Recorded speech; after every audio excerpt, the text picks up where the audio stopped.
9. 동방 박사들의 경배. 성경 말씀. 마태복음 2장 1절에서 11.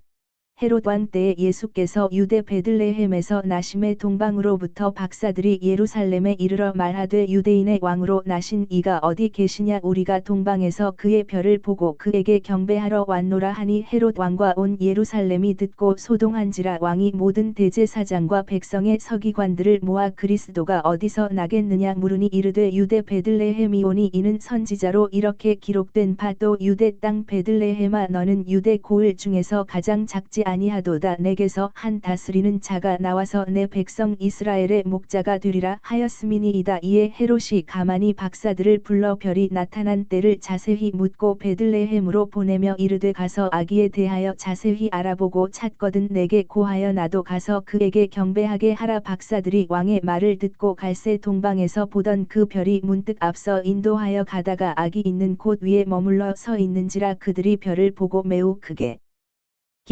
기뻐하더라. 집에 들어가 아기와 그의 어머니 마리아가 함께 있는 것을 보고 엎드려 아기께 경배하고 보배합을 열어 황금과 유향과 모략을 예물로 드리니라. PMG 말씀. 1. 복음 준비 56. 새 동방 박사의 경배. 내 마음 속에서 내게 알려주시는 분이 이렇게 말씀하신다. 내가 보여주고 내가 묵상하게 될 이것들을 믿음의 복음이라고 불러라. 이 복음들이 너와 다른 사람들을 위하여 믿음과 그 은총의 힘을 확실하게 설명할 것이고 하느님께 대한 너희의 믿음을 확고하게 해줄 것이기 때문이다. 나는 작고 새하얀 베들레헴이 한 배의 병아리들처럼 별빛 아래 모여 있는 것을 본다. 여기에서는 큰 길들이 직각으로 교차한다. 길 하나는 마을 밖에서부터 이 읍내 지나서까지 계속되고 또 한 길은 읍내를 쭉 가로질러 가지만 더 멀리까지 가지는 않는다. 다른 작은 길들이 이 작은 도시 여기저기에 뚫려 있지만 우리가 구상하는 것과 같은 전체적인 계획의 흔적은 조금도 없고 높낮이가 여러 층으로 되어 있는 지면에 맞게, 그리고 지면의 기복에 따라 또 집 짓는 사람들의 변덕에 따라 여기저기에 배치되어 있는 집들에 맞게 뚫려 있다. 어떤 집들은 오른쪽을 향하고 어떤 집들은 왼쪽을 향했으며 또 어떤 집들은 옆을 지나가는 길에 비하여 비스듬히 세워져 있어서 길이 한 곳에서 다른 곳으로 돌아가지 않고 바로 가는 직선으로 된 길이 아니고 구불구불 펼쳐지는 리본 같이 보일 수밖에 없게 된다. 이따금씩 작은 광장이 있는데 장터인 경우도 있고 샘이 있는 경우도 있고 때로는 무턱대고 세우는 집들 때문에 더 이상 아무것도 지을 수 없는 비뚤어진 부분으로 남아있는 경우도 있다. 내가 특별히 주의해야 할 것으로 생각되는 곳에 마침 이 불규칙적인 작은 광장 하나가 있다. 광장이라면 정사각형이거나 적어도 장방형이어야 할 것이다. 그런데 어떻게나 이상한 사다리꼴로 생겼는지 정점이 빗나간 예각삼각형이라고 할 만하겠다. 삼각형의 아래쪽 제일 긴 변은 이 마을에서 제일 넓고 낮은 건물이다. 밖에서 보면 지금은 닫혀 있고 겨우 마차나 드나들 수 있는 대문 둘만이 있는 반반하고 아무 장식도 없는 높은 담이다. 이와는 반대로 안쪽에는 네모반 듯한 마당을 쭉 돌아가며 2층에 창문이 많이 나 있고 아래층에는 집과 쓰레기가 여기저기 널려 있고 말과 다른 짐승들에게 물을 먹이기 위한 수반들이 있는 마당 둘레로 회랑들이 보인다. 회랑의 촌스러운 기둥에는 짐승들을 매는 고리들이 있고 한쪽에는 양떼들과 타는 짐승들을 들여보내기 위한 넓은 헛간이 있다. 베들레헴의 여관이라는 것을 알겠다. 삼각형의 다른 두 쪽에는 큰 집들과 작은 집들이 있는데 어떤 집들은 앞에 작은 정원이 있고 어떤 집들엔 없다. 그 집들 가운데 정면이 광장 쪽으로 향한 것도 있고 정면이 뒤쪽으로 향한 집들도 있기 때문이다.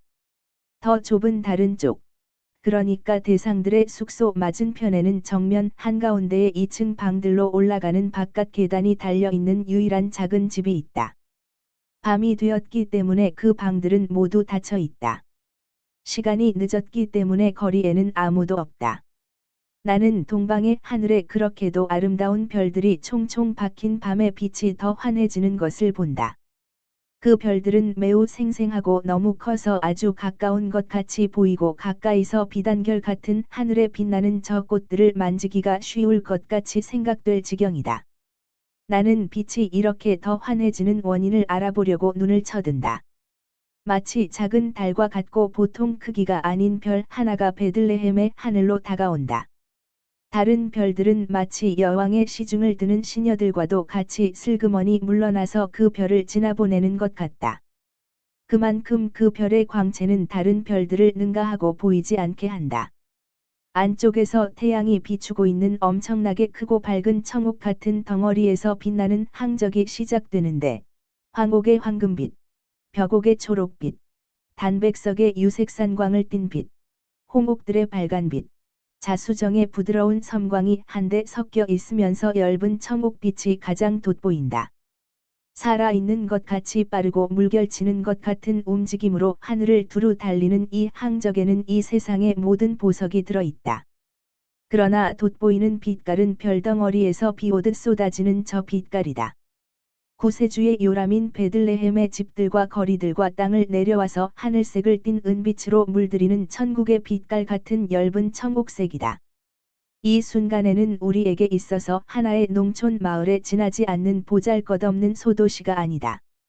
모든 것이 은으로 되어 있는 동화 속의 환상적인 도시 같다. 샘과 수조에 물은 물결치는 금강석과 같다. 더 강렬한 광채로 반짝이면서 별은 광장의 좁은 쪽에 있는 작은 집 위에 멎는다. 그 집 사람들도 베들레헴의 주민들도 문을 닫은 집에서 자고 있기 때문에 그 별을 보지 못한다. 그러나 별은 그 빛을 점점 더 빨리 꿈틀거리고 그 꼬리가 떨며 하늘의 반원들을 그리면서 좌우로 흔들린다. 하늘은 그 별이 이끌고 가는 천체들의 무리로 인하여 또한 마치 다른 별들에게 기쁜 말을 전해 주려는 듯이 그 위에서 수없이 많은 빛깔로 빛나는 보석과 같은 별들의 무리로 전체가 밝게 빛난다. 그 작은 집은 진주빛의 액체와 같은 불로 완전히 감싸졌다. 평면으로 된 작은 지붕과 우중충한 돌로 된 층계와 작은 문이 온통 금강석과 진주 가루를 뿌린 수는 덩어리와 같다. 어떤 왕의 궁전에도 하느님의 어머니이신 어머니께 봉사하기 위해 내려오는 천사들의 발을 받기 위하여 만들어진 층계와 같은 층계가 전에도 없었고 후에도 없을 것이다. 티 없는 동정녀의 그 작은 발들은 이 눈부신 흰빛 위에 놓일 수 있을 것이다. 하느님의 옥좌의 단 위에 놓이기로 되어 있는 그의 작은 발들은 거기에 놓일 수가 있는 것이다. 그러나 동정녀는 이 성경을 도무지 모른다. 마리아는 하느님이신 아들의 요람 곁에서 깨어 있으면서 기도를 드린다. 그의 영혼에는 그 별이 물건들을 아름답게 꾸미는 그 광채를 능가하는 광채를 가지고 있다. 큰 길에서 행렬이 하나 나아온다. 마구를 탄 말들과 손으로 끌고 오는 다른 말들, 그리고 어떤 것은 사람이 타고 어떤 것은 짐을 실은 단봉 낙타들과 쌍봉 낙타들이다. 굽소리는 급류의 물이 돌 위를 지나가다가 부딪혀서 흐르는 소리를 낸다. 광장에 이르러서 모두가 걸음을 멈춘다. 행렬은 별의 방사를 받아 환상적으로 빛난다. 대단히 호화로운 짐승의 장식과 말탄 사람들의 옷과 얼굴과 짐들, 모두가 반짝이며 금속과 가죽과 비단과 보석과 짐승들의 털 빛깔의 원래의 광채를 선명하게 하며 별의 빛과 합친다. 눈들이 빛나고 입들은 미소를 짓는다. 그것은 그들의 마음 속에 또 다른 광채가, 즉 초자연적인 기쁨의 광채가 빛나기 시작했기 때문이다. 하인들이 짐승들을 끌고 대상들의 숙소로 가는 동안 여행단의 세 사람이 각기 타고 있던 짐승들에서 내리니, 짐승들은 어떤 하인이 다른 곳으로 끌고 가고, 그 사람들은 걸어서 집을 향하여 간다. 거기서 그들은 이마를 땅에 대고 엎드려 먼지에 입을 맞춘다. 대단히 호화로운 그들의 옷이 말해주는 것과 같이 그들은 세 사람의 권력자이다. 피부색이 매우 짙은 한 사람은 낙타에서 내리자마자 흰 비단으로 지은 화려한 옷으로 몸을 감싼다. 이마에는 귀금속으로 만든 테를 둘렀고, 허리에는 호화로운 허리띠를 띄었는데, 칼 밑이 보석으로 장식된 비수 또는 검이 매달려 있다. 훌륭한 두 마리 말에서 내린 두 사람 중에 한 사람은 노란색이 돋보이는 매우 아름다운 줄친 옷감으로 지은 옷을 입고 있다. 그 옷은 두건과 끈이 달린 성직자의 겨울옷 같이 생겼는데 두건과 끈이 어떻게나 금실수로 장식을 했는지 전체가 금실로 선세공을 한 덩어리 같다. 셋째 사람은 발목을 맨 넓고 긴 바지에서 나오는 헐렁헐렁한 비단 샤스를 입고 있다. 그는 아주 고운 어깨거리를 두르고 있는데 그 사람 전체를 꾸미는 빛깔이 어떻게나 선명한지 꼿꼿이 만발한 진짜 정원과 같다. 머리에는 터반을 쓰고 있는데 금강석을 물린 거미발로 장식된 작은 사슬로 고정되었다. 구세주가 자고 있는 집에 경배한 다음 그들은 다시 일어나 대상들의 숙소로 간다. 거기서 하인들이 문을 두드려 열게 한다. 대쉬 여기서 환상이 끝난다. 환상은 3시간 후에 동방 박사들이 예수께 경배하는 광경으로 다시 계속된다. 낮이다. 아름다운 태양이 하늘에서 빛나고 있다.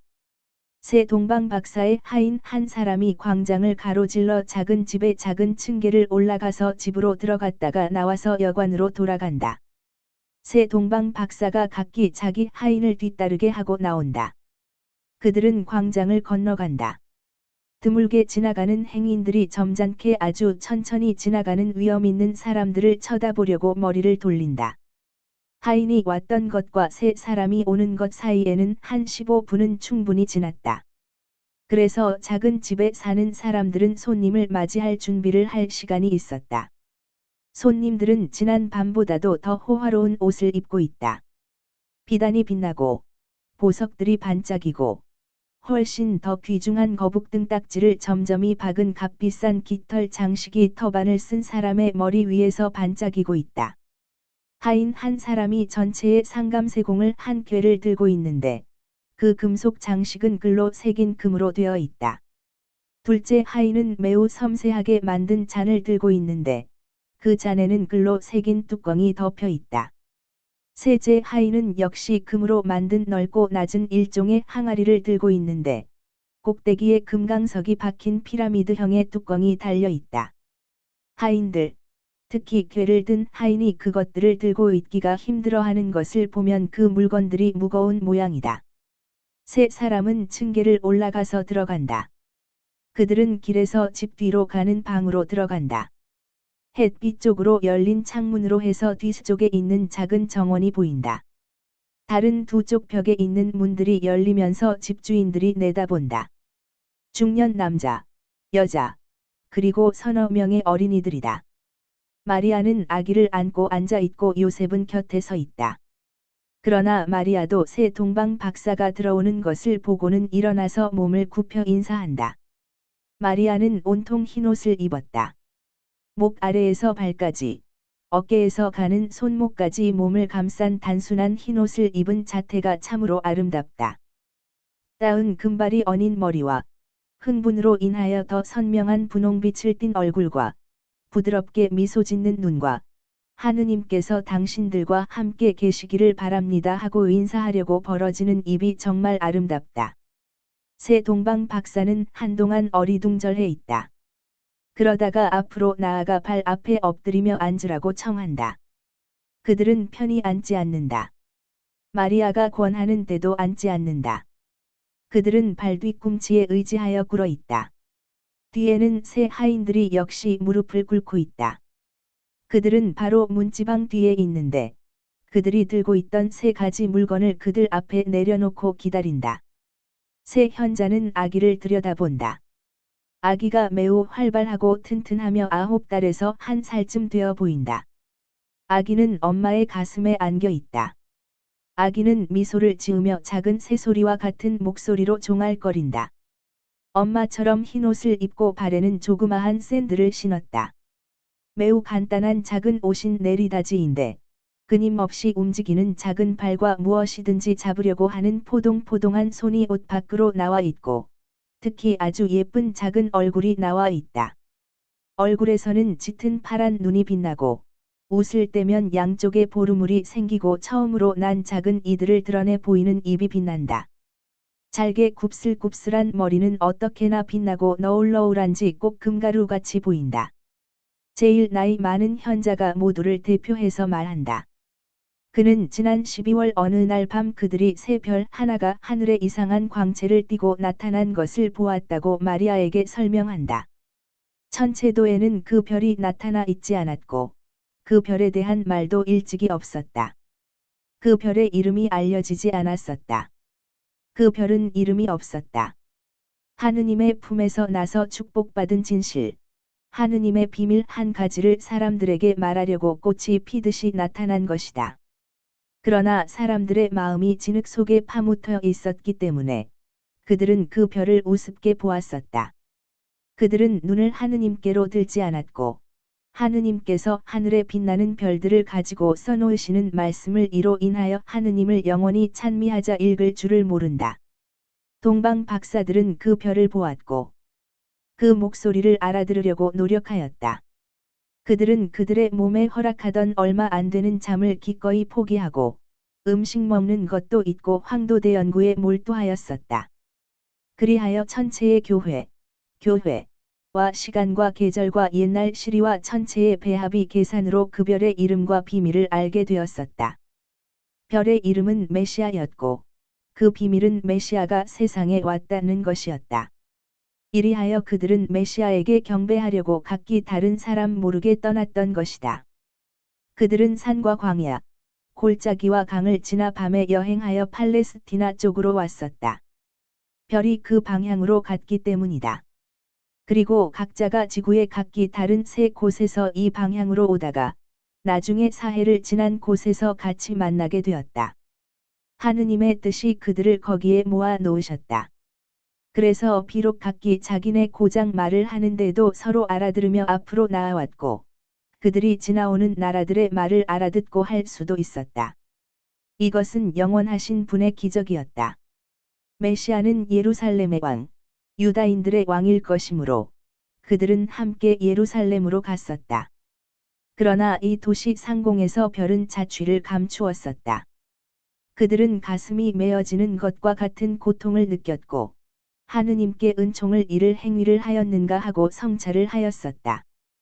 그러나 양심의 거리낌이 없음을 확신하고 그들이 경배하러 온 유다인들의 왕이 어느 궁궐에서 났는지 물으려고 헤로데 왕을 찾아갔었다. 왕은 사제장들과 율법교사들을 불러 모아 가지고 메시아가 어디에 날 수 있는지를 물었고 이들은 유다의 베들레헴에서라고 대답하였었다. 그들은 베들레헴을 향하여 왔었고 별이 다시 그들의 눈에 나타나 성도를 떠났었고 지난 밤에는 한층 더 빛났었다. 하늘이 온통 불이 붙은 것 같았었다. 그러다가 그 광채에 다른 별들의 빛을 모아 가지고 이 집 위에 멎었었다. 그들은 여기에 태어나신 하느님이 계시다는 것을 알아차렸었다. 그래서 지금 아기에게 경배하고 그들의 초라한 선물을 드리는 것이었으며 무엇보다도 하느님께서 그들에게 내려주신 은총 때문에 그분을 끊임없이 찬미하였고 그분의 아들도 사랑하였던 그들의 마음을 드리는 것이었다. 그런데 그 하느님의 아들이 사람이 되신 것을 지금 보는 것이었다. 그런 다음 헤로데 왕도 아기에게 경배하기를 희망하였기 때문에 그에게 보고하러 돌아간다는 것이었다. 여기 임금님이 차지하기에 마땅한 황금과 하느님께 적합한 유향이 있습니다. 아기 어머니, 여기에 또 하느님이신 당신의 갓난 아기가 사람이기도 하고 그래서 그의 인간의 육체와 생활로 죽음의 쓰라림과 피할 수 없는 법칙을 경험할 것이므로 동시에 모략도 있습니다. 우리가 아기를 사랑하기 때문에 이 말을 하지 않고 아기의 육체가 그의 영혼과 같이 영원하다고 생각하고 싶습니다. 그러나 아기 어머니, 당신의 아들인 이 아기는 구세주이고 하느님의 그리스도이며 이 이유로 세상을 구원하기 위하여 세상의 죄를 짊어져야 할 터인데 그 죄의 벌 중에 하나가 죽음입니다. 이 모략을 그 시간을 위한 것으로 그의 거룩한 육체가 썩지 않고 부활까지 그 완전을 보존하게 하기 위한 것입니다. 이 선물들 때문에 아기가 우리를 기억하고 당신 종들을 구원하고 당신의 나라를 주기를 바랍니다.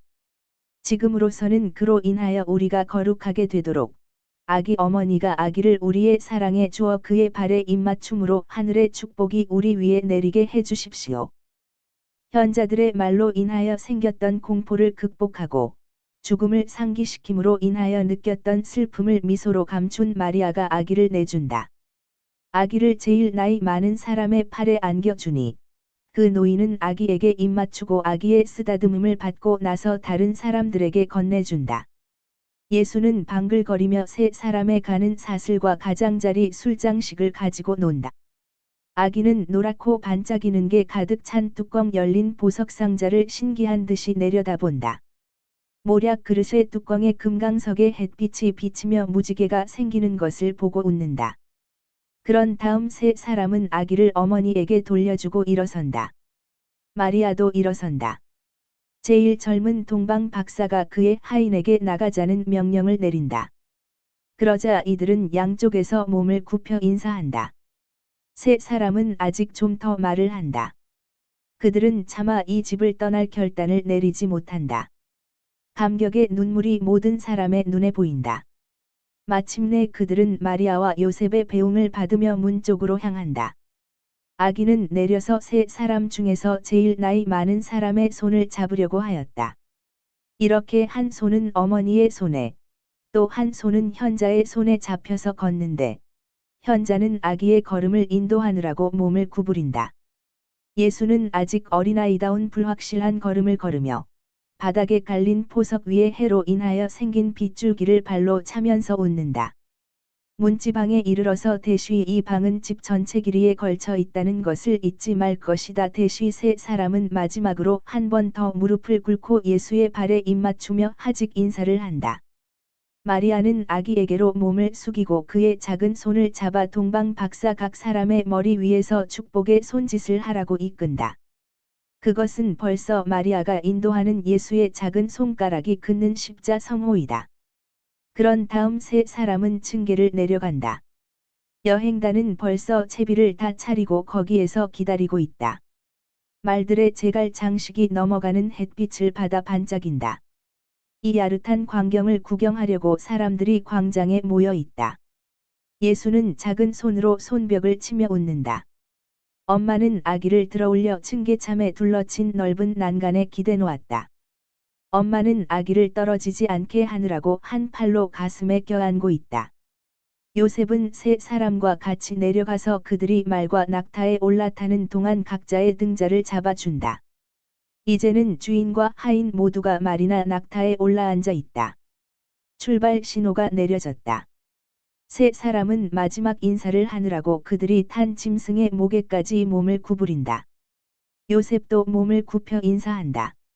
마리아도 몸을 숙여 인사하고 예수의 손을 이끌어 작별과 축복의 손짓을 하게 한다. 1 복음 준비 57. 동방 박사들의 믿음을 생각해 본다. 예수께서 말씀하신다. 그러면 이제는 너희 믿음이 죽어가는 것을 느끼는 영혼들아, 이제는 너희들에게 무슨 말을 하랴? 저 동방의 현자들은 그들에게 진리를 확증해 주는 것을 아무것도 가지고 있지 않았다. 초자연적인 것은 아무것도 없었다. 다만 그들의 천문학적 계산과 그들의 청렴한 생활로 완전하게 된 심사숙고의 노력이 있을 뿐이었다. 그런데도 그들은 믿음을 가졌었다. 모든 것에 대한 믿음을, 지식에 대한 믿음, 그들의 양심에 대한 믿음, 하느님의 인자에 대한 믿음을. 지식으로 그들은 오랜 세월을 두고 인류가 기다린 그 별, 즉 메시아의 별일 수밖에 없는 새로운 별의 신호를 믿었다. 양심으로는 하늘의 목소리들을 받아서 그들에게 저 별이 메시아가 오신 것을 가리키는 별이다 하고 말하는 같은 목소리를 믿었다. 그들의 착함으로는 하느님께서 그들을 속이지 않으셨을 것이고, 또 그들의 의향이 옳았기 때문에 하느님께서 그들이 목적을 달성하도록 어떻게든지 도와주실 것이라고 믿었었다. 그리고 그들은 성공하였다. 징조를 연구하는 그 많은 사람들 가운데에서 그들만이 이 징조를 알아차렸다. 그것은 그들만이 올바른 뜻을 가지고 하느님의 말씀을 알고자 하는 불안스러운 소원을 마음에 품고 있었기 때문이다. 그 의향의 깊은 생각은 지체하지 않고 하느님께 찬미와 영광을 드리겠다는 것이었다. 그들은 개인적인 이익을 추구하지 않았다. 그뿐 아니라 그들은 출비와 피로를 미리 알고 떠난다. 그들은 다만 하느님께서 그들을 기억하시고 영원히 구원해 주시기만을 청한다.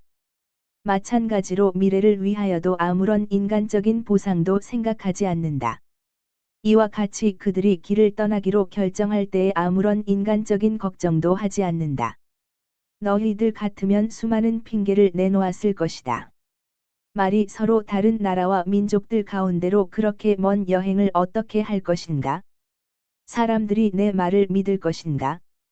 그렇지 않고 나를 간첩이라고 잡아 가둘 것인가? 사막과 강과 산을 넘고 건너라고 사람들이 내게 어떤 도움을 줄 것인가? 그리고 더위는 또 고원의 바람은 늪이 많은 지대에 창궐하는 열병들은 비가 와서 불어난 강물들은 서로 다른 말들은 그리고 또 하고 너희들은 이렇게 따진다. 그러나 그들은 이렇게 따지지 않았다. 그들은 진실하고 거룩한 대담성을 가지고 이렇게 말한다. 하느님, 당신은 우리의 마음을 아시고 우리가 어떤 목적을 추구하고 있는지를 아십니다. 우리는 우리를 온전히 당신께 맡깁니다. 세상을 구원하기 위하여 사람이 되신 당신의 둘째 위에 경배하는 초인간적인 기쁨을 주십시오. 그만하면 됐다. 그래서 그들은 머나먼 인도에서부터 길을 떠난다. 수리와 독수리들만이 그 위로 날아다니고 바람과 급류 요란스럽게 몰아치는 가운데에서 하느님께서 그들에게 말씀하시고 눈이 덮인 끝없이 넓은 책장에 하느님께서 신비스러운 말을 쓰는 몽고의 첩첩산 중에서 떠난다. 나일강이 발원하여 하늘빛을 띤 초록색 혈맥처럼 지중해의 파란 심장에까지 흘러가는 오지에서 떠난다. 그리고 산봉우리도, 산림도, 모래도, 대양보다도 더 위험한 물 없는 사막도 그들의 걸음을 멈추게 하지 못한다. 그리고 별은 그들의 밤 동안에 빛나서 잠을 자지 못하게 한다. 하느님을 찾을 때에는 동물적인 습관이 초인간적인 초조함과 욕구에 양보해야 한다. 별은 그들을 북쪽과 동쪽과 남쪽에서 데려오며 하느님의 기적으로 그 세 사람을 위하여 같은 지점을 향하여 나아간다. 마찬가지로 또 다른 기적으로 그렇게 오랜 여행을 한 뒤에 그 같은 지점에 모이게 한다. 그리고 또 다른 기적으로 성령 깡님의 지혜가 미리 그들에게 주어져 오직 한 가지 말만을, 즉 하느님의 말만을 하게 될 천국에서와 같이 다른 사람들의 말을 알아듣고 그들의 말을 다른 사람들이 알아듣게 되는 은혜가 주어진다. 별이 사라졌을 때에만 한동안 공포에 사로잡힌다. 그때에는 실제로 위대하기 때문에 겸손한 그들은 그 일이 사람들의 악의로 인하여 일어난다는 것과 예루살렘에 타락한 사람들은 별을 볼 자격이 없다는 것을 생각하지 못한다. 그들은 자기 자신들이 하느님의 은총을 잃을 행위를 하였다고 생각하고 몸을 떨고 뉘우치고 벌써 용서를 청할 각오를 하고 성찰을 한다. 그러나 그들은 양심에 거리낄 것이 없다. 묵상의 습관이 된 사람들이라 그들의 양심은 매우 민감하다. 그들의 양심은 끊임없는 주의와 예민한 내성으로 세련되어서 그 안이 마치 거울같이 되어 날마다 일어나는 일의 지극히 작은 흔적도 거기에 나타난다. 그들은 양심을 주인으로 삼고 그들에게 알려주고 이해시키는 목소리를 삼았다. 아주 작은 잘못에 대하여만 그런 것이 아니고 인간적인 것을 향하여 나라는 것에 대한 영합을 향하여 빗나가는 쪽이나 잘못된 생각 쪽으로 눈길을 한번 돌리기만 해도 그렇게 되었다는 말이다. 그러므로 이 주인 앞에, 이 엄격하고 밝은 거울 앞에 있을 때면 그들은 그것이 거짓말을 하지 않으리라는 것을 안다. 그런데 지금 그 양심이 그들을 안심시키니 그들은 다시 용기를 얻게 된다. 우리 안에 하느님께 반대되는 것이 아무것도 없음을 의식하는 것은 얼마나 기쁜 일인가. 하느님께서 충실한 아들의 영혼을 사랑스럽게 바라보시며 축복하신다는 것을 아는 것은 얼마나 기쁜 일인가. 이러한 감정에서 믿음과 신뢰와 희망의 증거가 오고 영혼의 힘과 인내가 온다. 지금은 폭풍우가 휘몰아친다. 그러나 하느님께서 나를 사랑하시고 또 내가 그 분을 사랑한다는 것을 아시며 틀림없이 한 번 더 나를 도와주실 것이기 때문에 폭풍우는 지나갈 것이다. 평화를 가지고 있는 사람들. 그들의 행동 하나하나를 지상권을 가지고 지도하는 양심에서 오는 평화를 가지고 있는 사람들은 이렇게 말한다. 그들은 실제로 위대하기 때문에 겸손하였다고 나는 말하였다. 이와는 반대로 너희들의 생활에서는 어떤 일이 일어나느냐? 어떤 개인이 위대해서가 아니라 난폭하기 때문에. 그리고 그의 영향력과 너희들의 어리석은 맹목적 숭배의 공모로 그의 권력을 얻어낸다. 그렇기 때문에 그는 절대로 겸손하지 않다. 어떤 세력 있는 사람의 우두머리 하인이라든가, 어떤 관청의 안내인이라든가, 어떤 행정기관의 공무원이라든가, 그들에게 자리를 하나 마련해 준 사람에게 달린 사람이라든가 하는 사실 때문에 가엾고도 비열한 사람들이 있다. 그런 사람들은 정말 불쌍하다. 그런데 저 세 현자는 실제로 위대하였다. 우선 그들의 초자연적인 덕행으로 그러하였고, 다음에는 지식으로, 끝으로는 재물로 그러하였다. 그러나 그들은 자기들을 아무것도 아닌 것으로 생각한다. 미소 한 번으로 세상을 창조하시고 그것들을 씨앗처럼 뿌려서 그 별들의 목걸이로 천사들의 눈을 만족시키시는 지극히 높으신 하느님에 비하면 자기들은 땅의 먼지에 앉은 먼지라고 생각하는 것이다. 그러나 그들은 자기들이 사는 유성을 창조하신 지극히 높으신 하느님에 비하면 아무것도 아니라고 생각한다.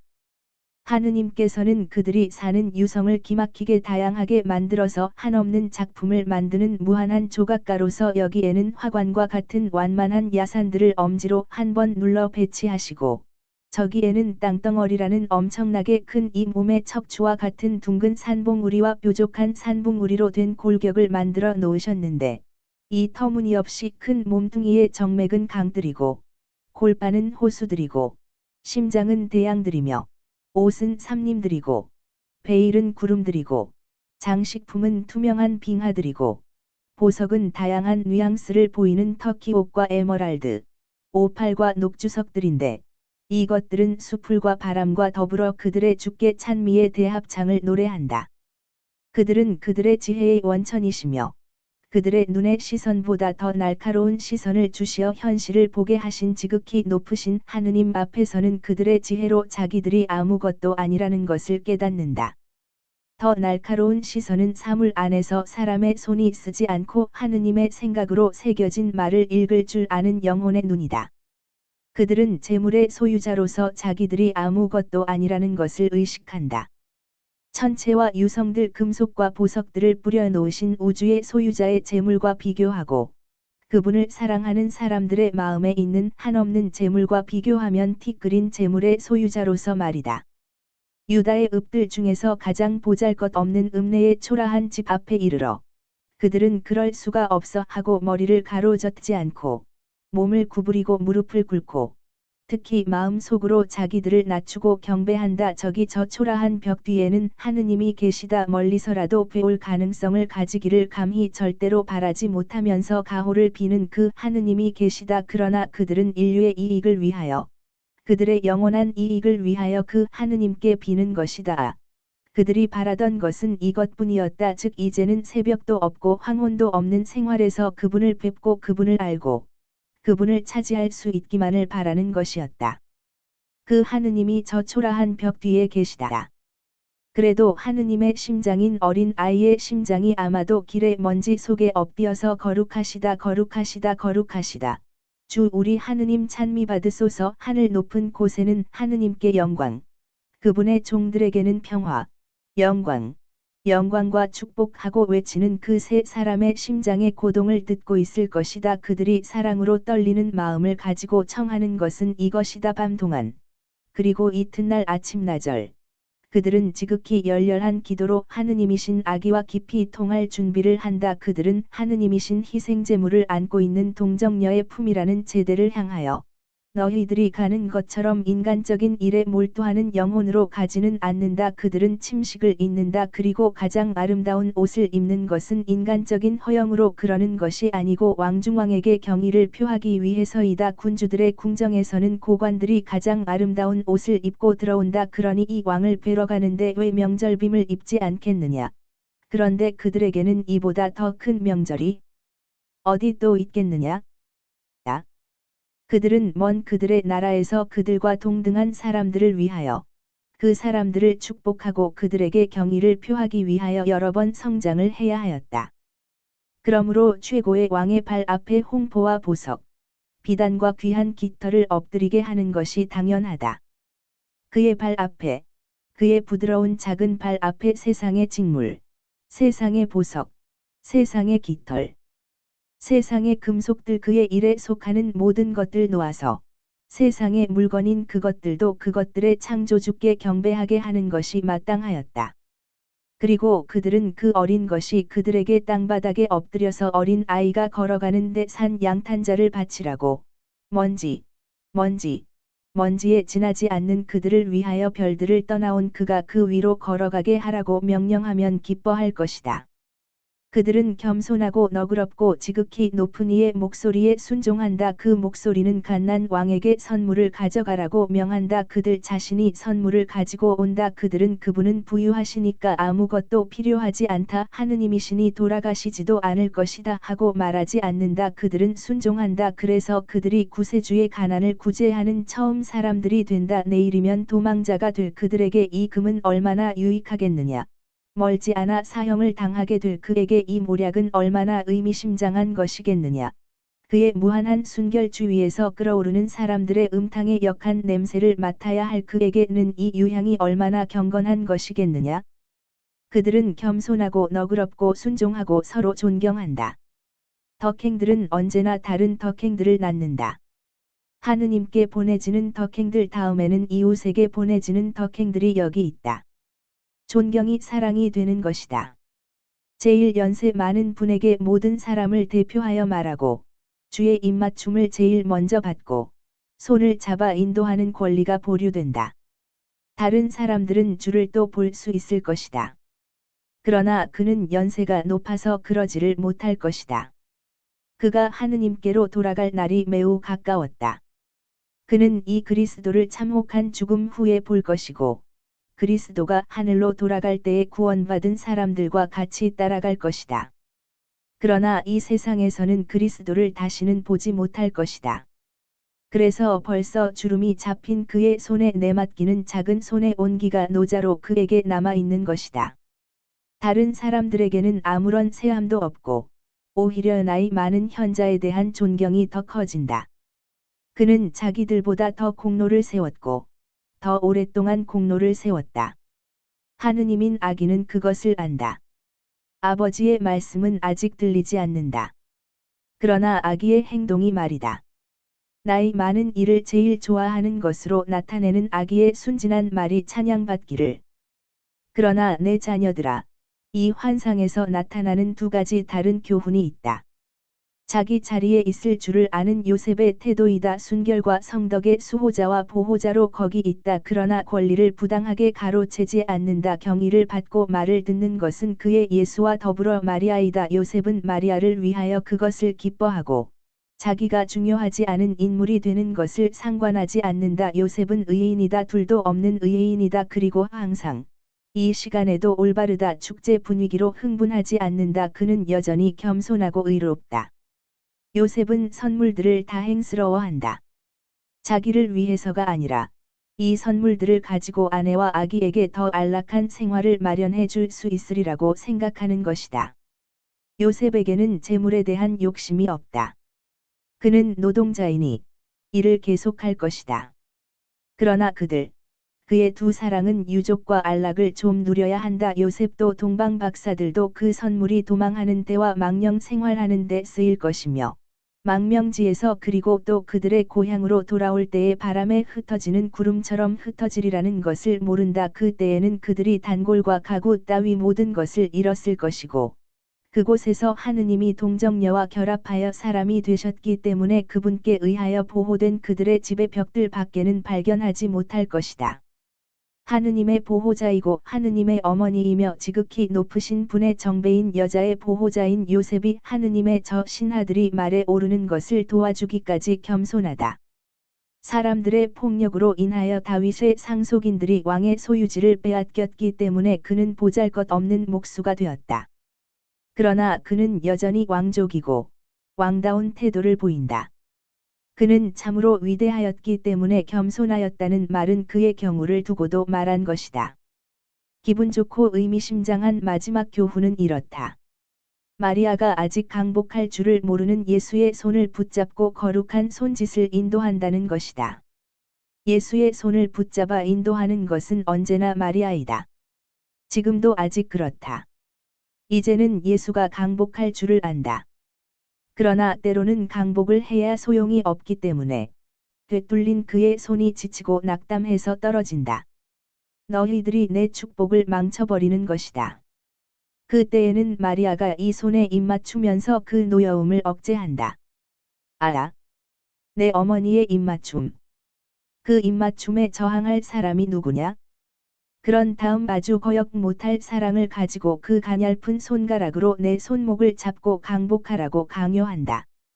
나는 어머니를 물리칠 수는 없다.